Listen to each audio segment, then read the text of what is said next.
Merhaba arkadaşlar, örgü kanalıma hoş geldiniz.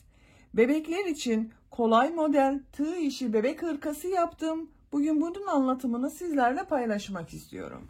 Hırkanın örgüsü çok kolay arkadaşlar. Yakadan zincir yaparak başlıyoruz. Yaka arttırmalarını yapacağınız ölçüye göre tamamladıktan sonra modelli bölümü yapıyoruz. Modelli bölümün örgüsü de çok kolay. Yaka bölümüne ben 3 tane düğme yaptım bak. Şu şekilde 3 düğme iliği yaptım buraya.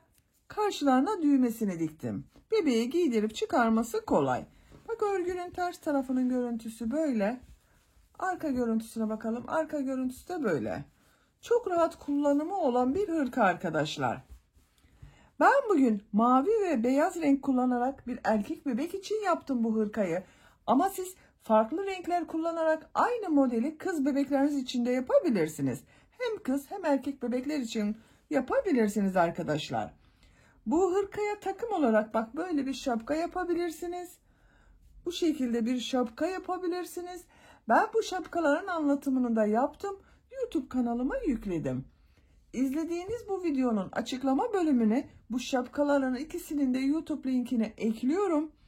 Siz İzlediğiniz bu videonun açıklama bölümünde bulunan şapka linklerine tıklarsanız bunun gibi bir şapka yaparak takım yapabilirsiniz. İplik olarak da beyaz renk iplik olarak Nakolux Minnoş Baby ipliğini kullandım. Kullandığım iplik üzerinde 100 gram iplikte 340 metre var. Mavi renk iplik olarak da Alize Happy Baby Soft iplik var. Bunu kullandım arkadaşlar. Bu iplik üzerinde de 100 gram iplikte 330 metre var. Kalınlıkları birbirine eşit. Örgülerde eşit kalınlıklı iplikleri tercih ederseniz bu renkli yaptığımız zaman örgüleriniz daha düzgün olacaktır.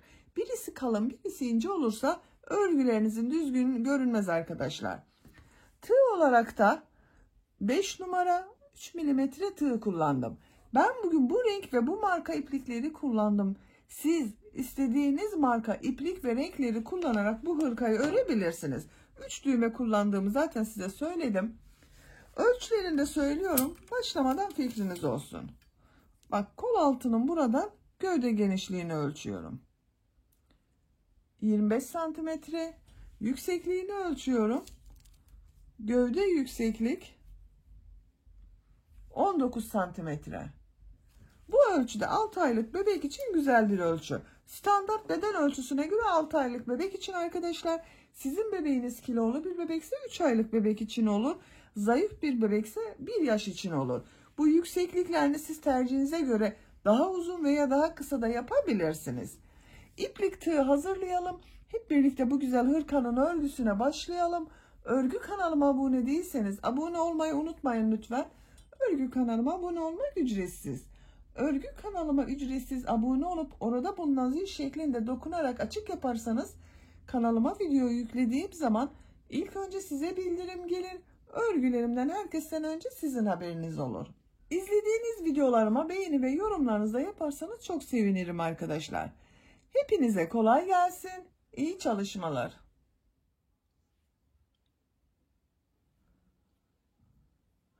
Örgüye yakadan zincir yaparak başlıyoruz. Zincir yapabilmek için ilk ilmeği ben bu şekilde yapıyorum. Size nasıl kolay geliyorsa ilk ilmeği öyle yapabilirsiniz. Zincirleri yapmaya başlıyorum. Çok sıkı olmayan zincirler yapıyorum. Bu zincirler üzerine bir sonraki sırada trabzanlar yapacağız. Bakın sıkı değil arkadaşlar zincirim. 75 zincir yapalım. 75 zinciri yaptım. Çok sıkı olmayan zincirler yaptım bakın. 75 zincirin kaç santimetre olduğunu ölçüyorum.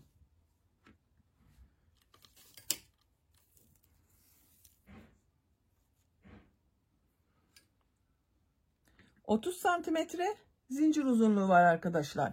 İnç olarak da ölçüyorum. İnç ölçüsünü inç ile çalışan arkadaşlar için ölçüyorum. 12 inç. Bakın. Bu zincirler üzerine trabzanlar yapacağız. Tığ üzerine iplik alıyorum. 3 ilmek atlıyorum. 1, 2, 3, 4. ilmek içine trabzan yapıyorum. bir sıra trabzan sırası yapıyoruz. Her zincir üzerine bir trabzan yapıyorum. Bakın bu 3 ilmek atladığımda bir trabzan olacak.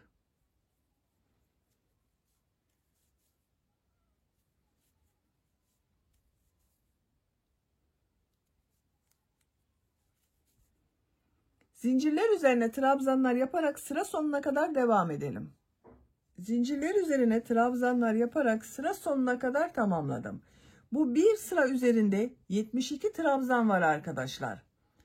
Bu sırada yaka ayrımlarını yapacağız. İşaret yapalım isterseniz. Bakın yaka ayrımlarını 2, 4, 6, 8, 10 ilmek sayıyorum. 11. ilmeğe işaret yapıyorum. Kol içinde 14 ilmek sayıyorum. 2, 4, 6, 8, 10, 12, 14. 15.'ye işaret yapıyorum. Arka bölüm ön bölümün 2 katı oluyor arkadaşlar. Siz ön bölümü kaç ilmek yaptıysanız arka bölüm ön bölümün ikisinin toplamı oluyor. 20 ilmek sayıyorum bakın. 2, 4, 6, 8, 10, 12, 14, 16, 18, 20. 21.'ye işaret yapıyorum. Bu işaret yaptığım yerler arttırma yeri. Kol bölümü için 14 ilmek sayıyorum. Bu kolda 14 ilmek yaptım. Buraya da 14 sayıyorum. 2, 4, 6, 8, 10, 12, 14. 15.'ye işaret yapıyorum. Bakın geride kalan trabzanları sayıyorum. 2, 4, 6, 8, 10. 10 da bu ön bölümde kaldı. Bakın burada yaka ayrımını yaptım. Kol bölümleri için 14 ilmek yaptım. Ön bölümler için 10 trabzan. Arka bölümde ön bölümlerin toplamı 20 trabzan oldu. Bu işaret yaptığım yerlere arttırmalar yapacağız. Siz bunu 1 yaşındaki çocuk için yapıyorsanız 87 zincir ile başlayabilirsiniz. 87 zincir üzerine 84 trabzan yapabilirsiniz. Bu yaka ayrımlarında ön bölüm için 11 trabzan, kol bölümü için 18 trabzan, arka bölüm için 22 trabzan, kol bölümü için 18 trabzan, ön bölüm için de yine 11 trabzan olarak yapabilirsiniz. İkinci sıradayım. İkinci sırada trabzanlar üzerine trabzanlar yapacağız. Bu işaret yaptığım yerlere arttırma yapıyorum. Bir zincir yapıyorum, örgüyü çeviriyorum. İlk ilmek üzerine trabzan yapıyorum. Bakın bu bir zincir trabzan olmuyor arkadaşlar. Yaptığım bu bir trabzan. Diğer ilmeklere trabzan yaparak devam ediyorum. Sayalım isterseniz. 1, 2, 3, 4, 5, 6, 7, 8, 9, 10. Bakın 10 trabzanı ön bölüm için yaptım. Bu işareti çıkarıyorum. İşaret yaptığım bu ilmeğe arttırma trabzanları yapıyorum.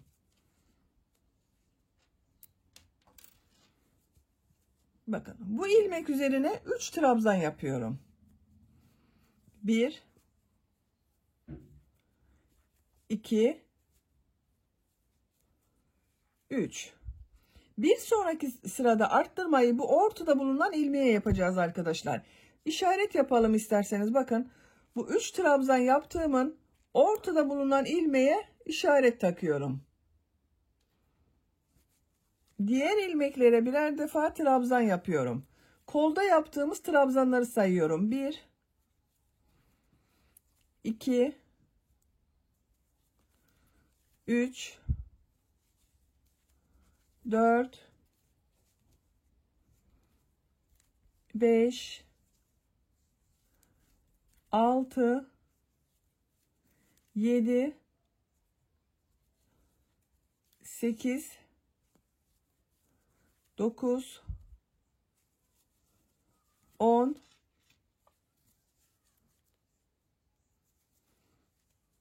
11, 12, 13, 14. Bakın iki işaret arasına 14 trabzanı yaptım. Bu işaret yaptığım ilmek üzerine 3 trabzan yapıyorum.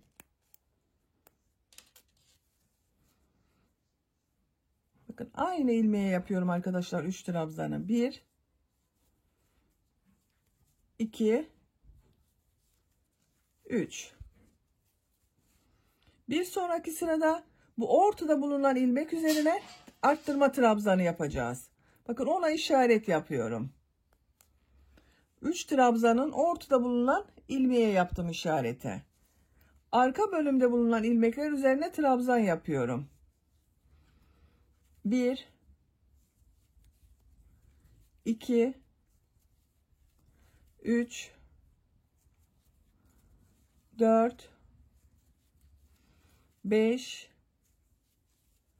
6, 7, 8, 9, 10, 11, 12, 13, 14, 15, 16, 17, 18, 19, 20. İşaret yaptığım ilmeğe geldim. Bu ilmek üzerine 3 trabzan yapıyorum. 1, 2, 3. Bakın 3 trabzanı yaptım. 3 trabzanın ortada bulunan ilmeğe bir sonraki sırada yapacağım arttırma için işaret yapıyorum. Burada bulunan ilmekler üzerine trabzan yaparak devam ediyorum. 1, 2, 3, 4, 5, 6, 7, 8, 9, 10, 11, 12, 13, 14. Bakın işaret yaptığım ilmeğe geldim. Bu ilmekten çıkartıyorum.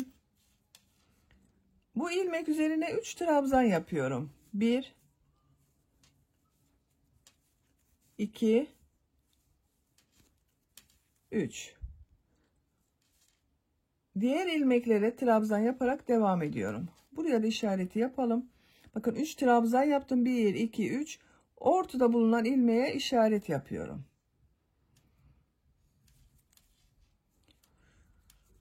1, 2, 3, 4, 5, 6, 7, 8, 9.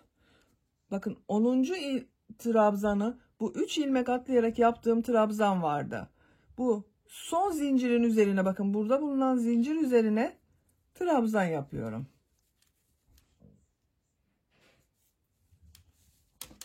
Bakın arkadaşlar, ikinci sırada arttırma yerlerinde arttırmalar yaptım. Bu arttırma ilmeklerinin üzerine 3'er trabzan yaptım. Bu sırada da bu işaret yaptığımız ilmekler üzerine 3'er trabzan yapacağız. Bakın görüntüsü böyle. Üçüncü sıradayım. Bir zincir yapıyorum, örgüyü çeviriyorum. İlk ilmek üzerine trabzan yapıyorum. Diğer ilmeklere trabzan yaparak devam ediyorum. Arttırma yapacağımız ilmeğe kadar trabzanları yapıyorum.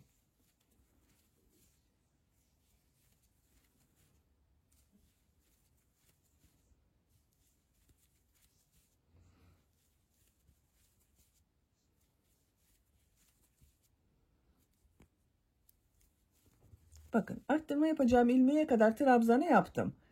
1, 2, 3, 4, 5, 6, 7, 8, 9, 10, 11 trabzan oldu. Bu arttırma yerine 3 trabzan yapıyorum. Bakın bunun üzerine 3 trabzan. 1, 2, 3. Ortada bulunan ilmeğe yine işaret yapıyorum. Bir sonraki sırada bunun üzerine arttırma trabzanı yapacağız. Diğer ilmeklere birer defa trabzan yapıyorum. Bu arttırma yerine kadar devam edelim. Arttırma yapacağım, bakın işaret yaptığım yere kadar trabzanları yaptım. Bu işaret yaptığım ilmek üzerine 3 trabzan yapıyorum. 1, 2, 3. İşaret takıyorum tekrar arkadaşlar. Bu yaptığımız işaretler bir sonraki sırada. Diğer ilmeklere trabzan yaparak devam ediyorum. Arttırma yerine kadar devam edelim. Arttırma işaretine kadar bakın trabzanları yaptım. Bu işaret yaptığım ilmek üzerine yine 3 trabzan yapıyorum.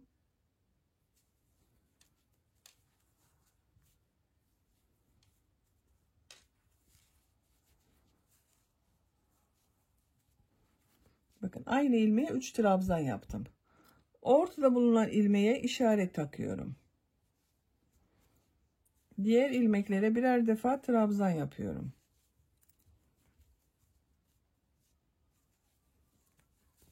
Diğer arttırma yerine kadar devam edelim.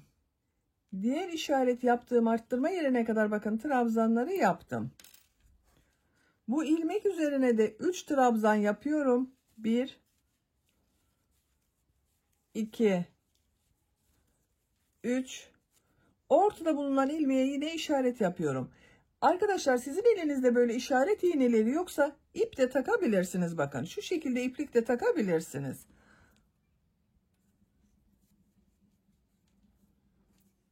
Bakın burası orta nokta. Diğer ilmekler üzerine birer defa trabzan yapıyorum. Sıra sonuna kadar trabzanlar yapıyorum. Benim elim alıştığı için işaret iğneleri takmadan yapıyorum arkadaşlar. Takılan, yani bu iş arttırma yapacağımız ilmekte şaşıran arkadaşlar olur diye ben işaretli gösteriyorum.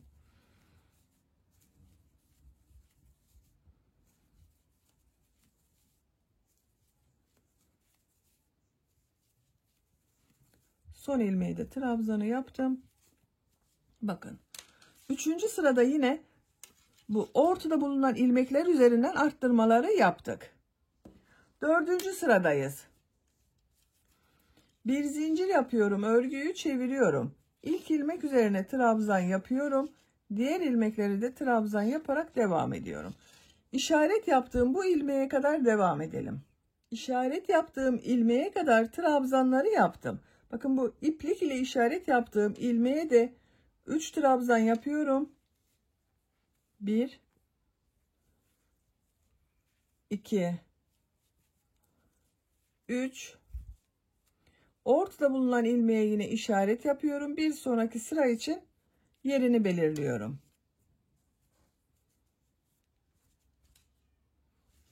Diğer ilmekler üzerine trabzanlar yapıyorum. Trabzanlar üzerine trabzanlar yapalım. Bu arttırma işareti yaptığımız yerlerde 3'er trabzan yapacağız arkadaşlar.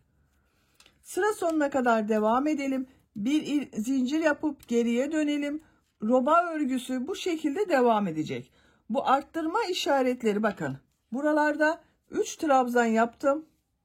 Bu 3 trabzanın ortada bulunan ilmekler üzerine arttırmaları yapıyoruz. Roba yüksekliğini yapacak olduğunuz bebeğin büyüklüğüne göre tekrarlayarak tamamlayalım. Yaka örgüsünü 11 sıra olarak yaptım arkadaşlar. Sayıyorum. 1, 2, 3, 4, 5, 6, 7, 8, 9, 10, 11. Santimetre olarak da ölçüyorum. Bakın 10 santimetre yükseklik var. İnç olarak ölçüyorum. 4 inç. Benim yapacağım ölçü için yeterli. Siz daha büyük çocuk için yapıyorsanız bir sıra daha bu arttırmalar yaparak devam edebilirsiniz. Bu sıradan itibaren kol bölümünü gövde bölümünden ayıracağız. Örgüye gövde bölümü ile devam edeceğiz. Bir zincir yapıyorum. Örgüyü çeviriyorum. İlk ilmek üzerine trabzan yapıyorum. Diğer ilmekleri de trabzan yaparak devam ediyorum. Bu arttırma yaptığımız ilmeğe kadar devam edelim. Ön bölümün trabzanlarını yaptım. Arttırma yapacağım bu ilmekteyim. Bu ilmek üzerine 2 trabzan yapıyorum. Bir zincir yapıyorum. Çok sıkı yapmadım zinciri. Tığ üzerine iplik alıyorum. Kol için bak bu trabzanları atlıyorum. Kol ile arka bölümü ayıran bu arttırma yerine 2 trabzan yapıyorum. Bak, arttırma ilmeği üzerine 2 trabzan yaptım. Diğer ilmeklere birer defa trabzan yapıyorum.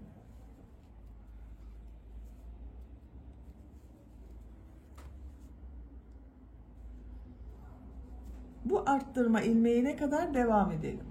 Arttırma ilmeğine kadar trabzanları yaptım. Bu arttırma ilmeği üzerine 2 trabzan yapıyorum. Kol altı için bir zincir yapıyorum. Tığ üzerine iplik alıyorum. Kolda bulunan bütün ilmekleri atlıyorum. Kol ile ön bölümü ayıran bu arttırma yaptığım ilmek üzerine 2 trabzan yapıyorum. Bak, kol altını bir zincirle buraya yaptım arkadaşlar. Diğer ilmekler üzerine birer defa trabzan yapıyorum. Sıra sonuna kadar devam edelim.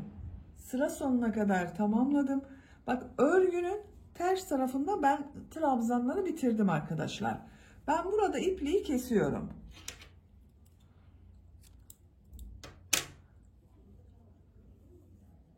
İlmeği bak içinden çektim. Bu şekilde oldu. Örgünün düz tarafı burası. Bak, buradan belli oluyor. Yaka başlangıcından düz görünüyor. Burası ters tarafı. Siz istediğiniz tarafı tabii ki düz taraf olarak kullanabilirsiniz. Mavi renk iplik ile model yerleştirmesine başlıyorum. Bak şöyle arkadaşlar. Örgünün ters tarafına denk geldi benim. Eğer siz benden bir sıra fazla yaptıysanız, bu yaka başlangıcını burayı bir sıra fazla yaptıysanız sizin örgünün ters tarafındadır. O zaman iplik kesmenize gerek yok. İpliği burada ilmek rengi değiştirerek devam edebilirsiniz. Ama benim ters tarafta oldu. Onun için ipliği kestim. Bak, örgünün ters tarafından başlıyorum modele. Buradan bir ilmek yapıyorum. Zincir yaptım. Aynı ilmek içine bir trabzan yapıyorum. Bak, burada arttırma yapmıyorum arkadaşlar. Tek trabzan, bak, bir ilmek içerisine bir trabzan yaptım. Tığ üzerine iplik alıyorum. Bir ilmek atlıyorum. İkinci ilmek içine 3 trabzan yapıyorum.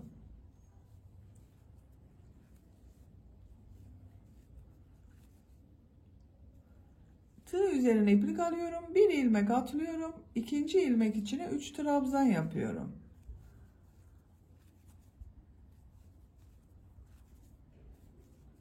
Bir ilmek atlıyorum. İkinci ilmek içine 3 trabzan yapıyorum. Bu şekilde. Sıra sonuna kadar devam edelim. Modelleri yaparak sıra sonuna kadar tamamladım. Sıra sonunda bir ilmek atlıyorum. Son ilmek üzerine trabzan yapıyorum. Bak, sıra başında da bir trabzan ile başladım. Sıra sonunda bir trabzan ile bitirdim. Bak, örgünün düz tarafı burası arkadaşlar. Model sırasının ilk sırasını yaptık. Bak, böyle oldu. Bir zincir yapıyorum. Örgüyü çeviriyorum. İlk ilmek üzerine trabzan yapıyorum. Bu sırada model kurulumun arkadaşlar, bak, burada 3 trabzan yaptım. Bu boşluğa bir trabzan yapıyorum. Bu trabzanı boşluktan alıyorum. Trabzan yapıyorum. Diğer boşluğa yine bir trabzan yapıyorum. Bak, bir trabzandan sonra tığ üzerine iplik alıyorum. Bu 3 trabzanın, bak bu boşluğa trabzan yapıyorum. Tekrar bak tığ üzerine iplik alıyorum. Ortada bulunan bu trabzana şu şekilde tığı boşluğa takıyorum. Trabzan yapıyorum. Bunu biraz uzun yaparsanız daha güzel görünür. Tekrar bak tığ üzerine iplik alıyorum. Bu boşluğa trabzan yapıyorum. Bak buraya yine 3 trabzan oldu. Ama ortada bulunan trabzanı boşluktan alarak yaptım. Tığ üzerine iplik alıyorum. Bak diğer modelde boşluktan üzerine trabzan yapıyorum. Ortada bulunan trabzanı boşluktan alıyorum. Trabzan yapıyorum. Tekrar bu boşluğa trabzan yapıyorum. Bak tığ üzerine iplik alıyorum.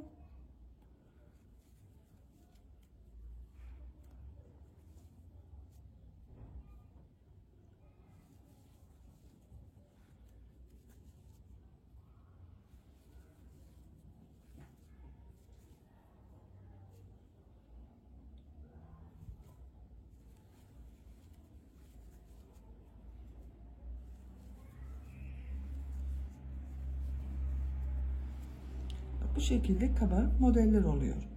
Sıra sonuna kadar devam edelim. Sıra sonuna kadar tamamladım. Son ilmek üzerine trabzan yapıyorum. Bakın arkadaşlar. Model böyle oldu. Kabarık görüntü oldu. Bu kabarık görüntünün düz tarafta olması gerekiyor. Onun için ben bu mavi renk iplik ile bu model yerleştirmesini ters taraftan yaptım. Bak düz taraftan kabarık model oldu. Bu sırada ben renk değiştiriyorum. Tekrar beyaz renk ipliğe başlıyorum. Siz bunu rengarenk yapabilirsiniz. Tek renk yapabilirsiniz. 2 renkli, 3 renkli istediğiniz renk sıralamasını yapabilirsiniz. Bak burada ilmek rengini beyaz yapıyorum. Şu şekilde içinden çektim. Bir zincir yapıyorum. Örgüyü çeviriyorum. Bu ilk ilmek üzerine trabzan yapıyorum. Bak bu sırada örgünün ters tarafındayım.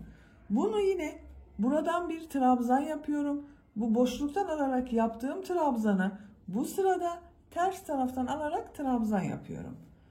Bak tığ üzerine iplik alıyorum. Bu boşluğa bir trabzan yapıyorum. Bak düz trabzan yaptım. Bu trabzanı ters taraftan boşluktan alıyorum. Trabzan yapıyorum. Boşluğa bir trabzan yapıyorum. Bak diğer modelde buraya bir trabzan yapıyorum. Bu boşluktan alarak yaptığım trabzanı ters taraftan boşluktan alıyorum. Trabzan yapıyorum.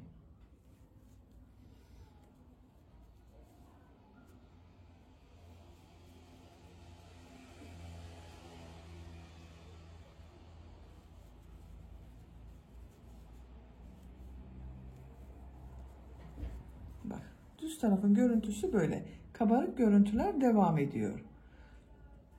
Sıra sonuna kadar devam edelim.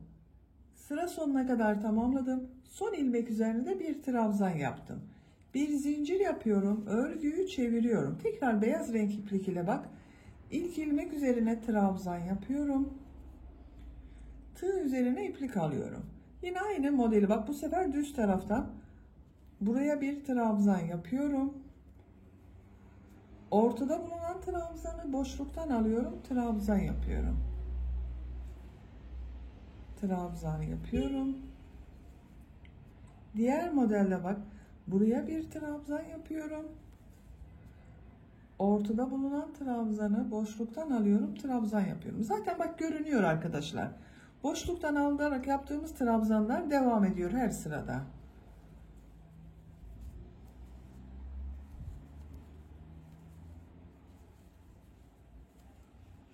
Bak.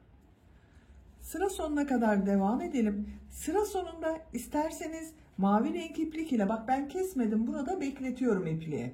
Ben mavi renk iplik ile devam ediyorum. Siz Her iki sırayı bir renk renk yaparak da rengarenk bir örgü yapabilirsiniz. Bak. Model bu şekilde. Gövde bölümünün örgüsünü tercihinize ve yapacak olduğunuz çocuğun büyüklüğüne göre istediğiniz kadar sıra sayısını tekrarlayarak tamamlayalım. Gövde bölümünün örgüsünü 22 sıra olarak tamamladım. Bak sayıyorum. Her renk ile ikişer sıra yaptım arkadaşlar. 2, 4, 6, 8, 10, 12, 14, 16, 18, 20, 22.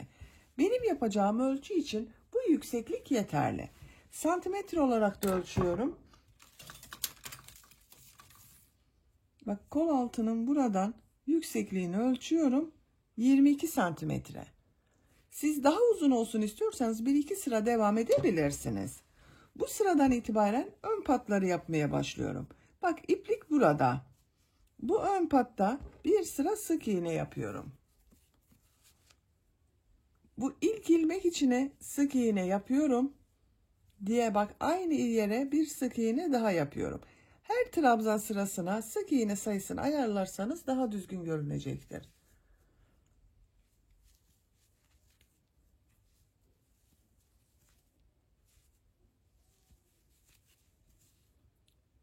Sık iğne yaparak yaka başlangıcına kadar devam edelim. Yaka başlangıcına kadar bir sıra sık iğne yaptım. İkinci sırada yine sık iğne yapıyorum. Sık iğneyi yaparken bu yakanın buraya 3 tane düğme iliği yapıyorum arkadaşlar. Bak ilk düğme iliğini bu yaka başlangıcına, ikincisini hemen bu yakanın bittiği yere, üçüncü olanı da ikisinin ortasına. Bak şöyle katladım. Buraya da üçüncü olanı yapıyorum. Siz de işaret yapabilirsiniz veya işaret yapmadan da ayarlama yapabilirsiniz. Bir zincir yapıyorum, örgüyü çeviriyorum. İlk ilmek üzerine sık iğne yapıyorum. Düğme iliği için 2 zincir yapıyorum. 2 ilmek atlıyorum. Üçüncü ilmek içine sık iğne yapıyorum. İkinci düğme iliğine kadar kaç sık iğne yaptığımda sayıyorum bak. 1 2 3 4 5 6 7. Bak 7 sık iğne yaptım. İkinci düğme iliği için 2 zincir yapıyorum. 2 ilmek atlıyorum. Üçüncü ilmek içine sık iğne yapıyorum. Bak ikinci düğme iliğinde yaptım. Buraya 7 sık iğne yaptım. Diğer düğme iliğine kadar da 7 sık iğne yapıyorum. 1 2 3 4 5 6 7. Düğme iliği için 2 zincir yapıyorum. 2 ilmek atlıyorum. Sık iğne yapıyorum. Diğer ilmekleri sık iğne yaparak devam ediyorum. Bak buraya 1 2 3 düğme iliği yaptım. Siz isterseniz tamamını da düğmeli yapabilirsiniz. Eğer buraya kadar düğme yapacaksanız ben bu 7 sık iğne yaptım arkadaşlar. Siz bunu 10-11 sık iğne yaparak düğme aralıklarını ayarlama yapabilirsiniz. Sıra sonuna kadar sık iğne yapalım. Sık iğneler yaparak sıra sonuna kadar tamamladım. Bir zincir yapıyorum, örgüyü çeviriyorum. Son sırayı yapıyorum arkadaşlar. Bu sırayı da yarım trabzan olarak yapıyorum. Bak tığ üzerine iplik alıyorum. İlk ilmek üzerine trabzan yapıyor gibi çıkardım. 3 ilmek içinden bir defa da çekiyorum. Bak tığ üzerine iplik alıyorum. Hepsinin içinden bir defa da çekiyorum.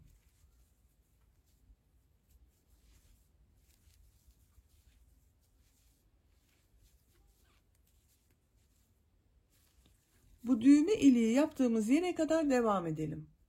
Bak bu düğme iliği yaptığım yere kadar yarım trabzanlar yaptım. Bu 2 zincirin üzerine 2 yarım trabzan yapıyorum.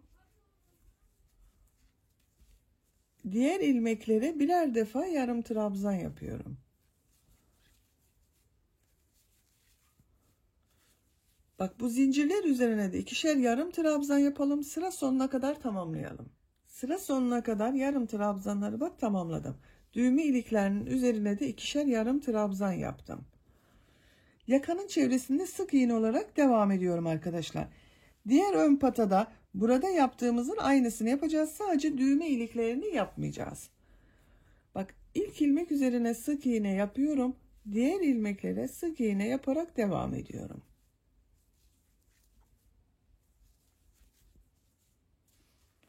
Buraya kadar devam edelim. Yaka çevresinde sık iğne yaparak bak diğer uca kadar tamamladım. Bu ipliği burada bekletiyorum arkadaşlar. Buraya 2 sıra sık iğne yapıyorum. İpliğin diğer ucunu elime alıyorum. Bak böyle devam edebilirsiniz ama bu görüntünün burası gibi düzgün görünmesi için bu son sırayı bu beklettiğim iplik ile yapıyorum ben. Yaka başlangıcından ilmek yapıyorum. Bak şu şekilde mavi renkli ilmek yaptım. Sık iğne yapıyorum.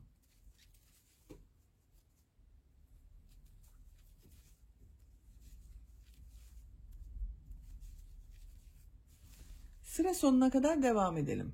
Sık iğne yaparak sıra sonuna kadar tamamladım. Bir zincir yapıyorum, örgüyü çeviriyorum. Bak bu ilk ilmek üzerine sık iğne yapıyorum. Bir sıra daha sık iğne sırası yapıyoruz arkadaşlar. Diğer ön patta da aynısını yaptık. Bak 2 sıra sık iğne, bir sıra yarım trabzan yaptım. Burada da aynısını yapacağız. Sıra sonuna kadar devam edelim. İkinci sıra sık iğne yaparak sıra sonuna kadar tamamladım. İpliği kesiyorum arkadaşlar burada.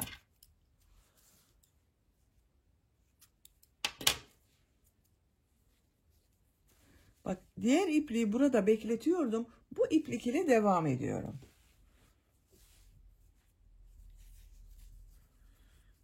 Sık iğne yaparak 2 ilmeği daha tamamlıyorum. Bak son ilmeği yaptım. Bu sırada yarım trabzan yapıyorum. Her ilmeğe bir yarım trabzan yapıyorum.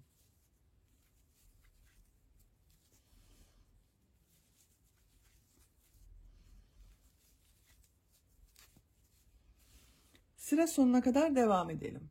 Ön patta yarım trabzan yaparak sıra sonuna kadar tamamladım. İpliği kesiyorum.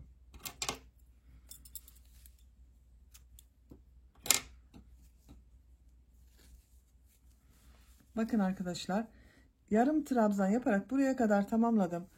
Burayı bak bekleterek ördüğüm için düzgün görünüyor arkadaşlar. Düğmelerini de diktim ben. 3 düğme iliği yaptım. Tam karşılarına gelen yere bak düğmelerini diktim.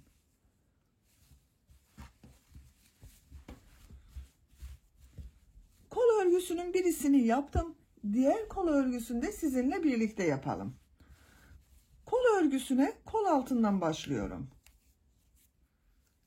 Bir sıra trabzan sırası yapıyorum beyaz renk iplik ile arkadaşlar. Bakın burada da kol bölümünü gövde bölümünden ayırırken bak şöyle göstereyim daha iyi olur.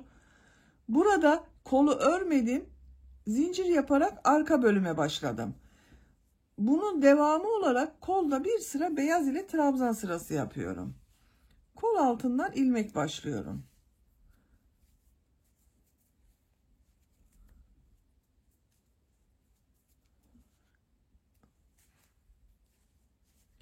Örgünün geliş yönüne bakıyorum. Bakın. Şu şekilde çeviriyorum. Böyle devam etmem gerekiyor arkadaşlar. Burasıyla aynı görünsün diye bu arttırma ilmeğinin içine 2 trabzan yapıyorum. Bak gövde bölümünde de 2 trabzan yaptım. Aynı ilmeğe kol bölümünde de 2 trabzan yaptım. Diğer ilmeklere birer defa trabzan yapıyorum. Sıra sonuna kadar devam edelim. Sıra sonuna kadar tamamladım. Bak bu arttırma ilmeğinin içine de 2 trabzan yapıyorum. Kol çok dar olsun istemiyorum. Onun için 2 trabzan yaptım. Siz isterseniz bir trabzan da yapabilirsiniz. Bu son ilmeği burada yaptığım ilk ilmek ile bak. İlmek kaydırma yaparak sırayı birleştiriyorum. Bakın arkadaşlar. Böyle daha iyi anlaşılır. Buranın devamı olarak buradan da bir sıra trabzan sırası yaptım. Şimdi model sırasına başlıyoruz. Mavi renk iplik ile modele başlıyorum. Beyaz renk ipliği bekletiyorum arkadaşlar. Bak 2 sıra sonra tekrar beyaz renkli iplik ile devam ediyorum. İlmek rengini mavi renkli yapıyorum.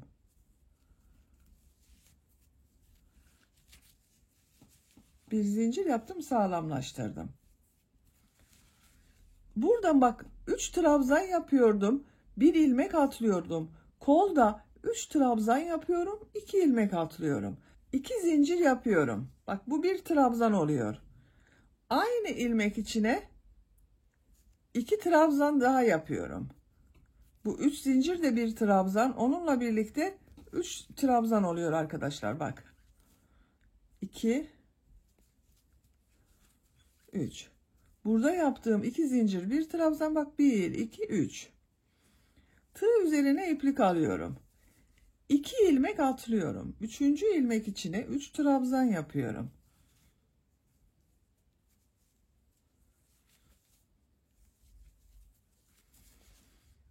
İki ilmek atlıyorum. 3. ilmek içine 3 trabzan yapıyorum.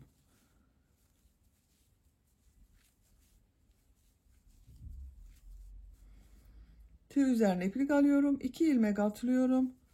3. ilmek içine 3 trabzan yapıyorum.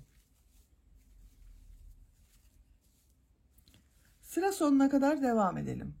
Kol çevresinde modelleri yaparak sıra sonuna kadar tamamladım. Son modeli de yaptım bak. Burada bir ilmek kaldı. Bu modelden önce bak burada da bir ilmek atladım. 2 ilmek atlıyordum. Modelin denk gelmesi için burada bir ilmek atladım. Sıra sonunda bir ilmek var. Bu son modeli burada bulunan bak bu trabzan boşluğuna tığ takıyorum. İlmek kaydırma yaparak birleştiriyorum. İlk sırada model yerleştirmesinin ilk sırasını yaptım. Bir sıraya kaç model yaptığımı sayıyorum. 2, 4, 6, 8, 10, 12, 14. Bir sıra üzerinde 14 model oldu. Şimdiki sırada bak gövde bölümünde de yaptığımız bu bir boşluğa trabzan yapıyorduk. Ortada bulunan trabzanı boşluktan alıp trabzan yapıyorduk. Tekrar trabzan yapıyordum. Onu yapıyoruz arkadaşlar. 2 zincir yapıyorum bak. Bu 2 zincir bir trabzan. Tığ üzerine iplik alıyorum. Bu trabzanı boşluktan alıyorum. Trabzan yapıyorum. Tekrar tığ üzerine iplik alıyorum. Bu bak 2 trabzan ortasında bulunan boşluğa trabzan yapıyorum. Tığ üzerine iplik alıyorum. Bak bu diğer modelde 3 trabzan var. Buraya bir trabzan yapıyorum boşluğa. Tığ üzerine iplik alıyorum. Bu trabzanı şu şekilde boşluktan alıyorum. Trabzan yapıyorum. Buraya bir trabzan yapıyorum. Bak diğer modelde bir trabzan yapıyorum. Bu trabzanı boşluktan alıyorum. Trabzan yapıyorum. Sıra sonuna kadar devam edelim. Sıra sonuna kadar tamamladım. Son yaptığım modeli burada yaptığım ilk modelle birleştiriyorum. Bak 2 zincir yaparak modele başladım. Bu boşluğa tığ takıyorum. İlmek kaydırma yapıyorum. Beyaz ipliği de üste alıyorum. Bak şu şekilde. Şimdiki sırada beyaz renkli ipliğe geçiyorum. Bak ilmek rengini beyaz renkli yapıyorum. 2 zincir yapıyorum. Tığ üzerine iplik alıyorum. Mavi ipliği burada bekletiyorum. Bu trabzanı bak yine aynı devam ediyorum. Boşluktan alıyorum. Trabzan yapıyorum. Buraya bir trabzan yapıyorum. Bak 2 ilmek atlıyorum.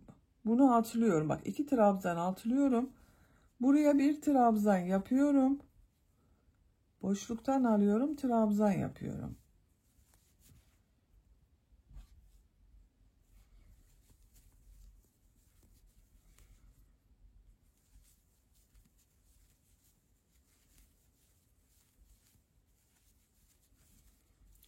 Bu şekilde. Bakın arkadaşlar. Gövde bölümünde yaptığımız modelin aynısını. Ben burada ikişer sıra yaptım her bir renk ile. Siz de bunu istediğiniz renk sıralamasıyla yapabilirsiniz. 3-4 sıra beyaz yapabilirsiniz. 3-4 sıra mavi yapabilirsiniz. Tercihinize göre değişir. Sıra sonuna kadar devam edelim. İlmek kaydırma yapalım, birleştirelim. Bir sonraki sıraya başlayalım. Bu kol örgüsünü gövde bölümünün aynı sırasınca yapabilirsiniz arkadaşlar. Ben genellikle 1 veya 2 sıra eksik yapmayı tercih ediyorum gövde bölümünden. Kolun örgüsünü bu bileklik bölümünü yapacağımız yere kadar tamamlayalım gelelim. Burayı sizinle birlikte yaparız. Kol örgüsünün model sırasını tekrarlayarak ben tamamladım arkadaşlar. Bakın bu şekilde. Kaç sıra model yaptığımı sayıyorum. Bak her renk ile ikişer sıra model yaptım. Aynı gövde bölümünde olduğu gibi. 2, 4, 6, 8, 10, 12, 14, 16, 18, 20. Gövde bölümünü 22 sıra yaptım. Bu son sırada yaptığım mavi rengi yapmadım.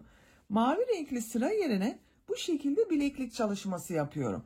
Siz biraz uzun kol olsun istiyorsanız bir sıra daha mavi renk ile yapabilirsiniz. Bak bileklik bölümünü burada beyaz ipliği kesiyorum.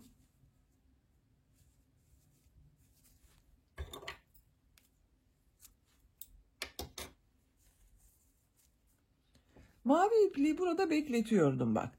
Siz kestiyseniz mavi ipliği buradan ilmek yapabilirsiniz. Şu şekilde mavi renk iplik ile ilmek yapıyorum. Bir zincir yapıyorum. Bu ilk ilmek içine sık iğne yapıyorum. Bir ilmek atlıyorum. 3 ilmek içine sık iğne yapıyorum. Bak bunu atlıyorum. 1 2 3. Bir ilmek atlıyorum. Diğer ilmeğe sık iğne yapıyorum. Bak 3 ilmek sık iğne yapıyorum. Bir ilmek atlıyorum. 3 ilmeğe sık iğne yapıyorum. Bak. 3 sık iğne, bir atlama, 3 sık iğne, bir atlama yapıyorum. Bu şekilde biraz toplasın istiyorum. Bak diğer bilek bölümünde de aynısını yaptım. Sıra sonuna kadar devam edelim. Sık iğne yaparak sıra sonuna kadar tamamladım. Bak son yaptığım ilmeği ilk yaptığım bu ilmek ile ilmek kaydırma yaparak sırayı birleştiriyorum. Bakın arkadaşlar arada birer ilmek atladığım için biraz toparladı bak burası. Eğer siz dar olsun istemiyorsanız hiç atlama yapmadan her ilmeğe birer defa sık iğne yapabilirsiniz. İkinci sıraya çıkmak için bak bir zincir yapıyorum. Aynı ilmek içine sık iğne yapıyorum. Sık iğne sırası yapıyoruz. Bak atlama yapmıyorum, eksiltme yapmıyorum. Her ilmek içine bir sık iğne yapıyorum. Sıra sonuna kadar devam edelim. İlmek kaydırma yapalım, birleştirelim. Bir sonraki sıraya başlayalım. Siz bu bilek genişliğini kaç sıra istiyorsanız tekrarlayarak tamamlayalım. Kol bilekliğini 3 sıra sık iğne olarak yaptım bak. 1 2 3. Sizinle birlikte 2 sıra yaptık. Sonra bir sıra daha yaptım. Siz isterseniz 1 veya 2 sıra daha devam edebilirsiniz. Ben bunu yeterli görüyorum. Bak diğer kol ucunda aynı yaptım. Bak buraya da ilmek kaydırma yaparak birleştirdim. İpliği kesiyorum. Hırkanın örgüsünü bitirdim arkadaşlar. Bakın bu şekilde oldu. Çok güzel oldu bak. Arka görüntüsü bu şekilde. Açık olarak da görelim. Bak bu şekilde. Düğmelerini de takıyorum.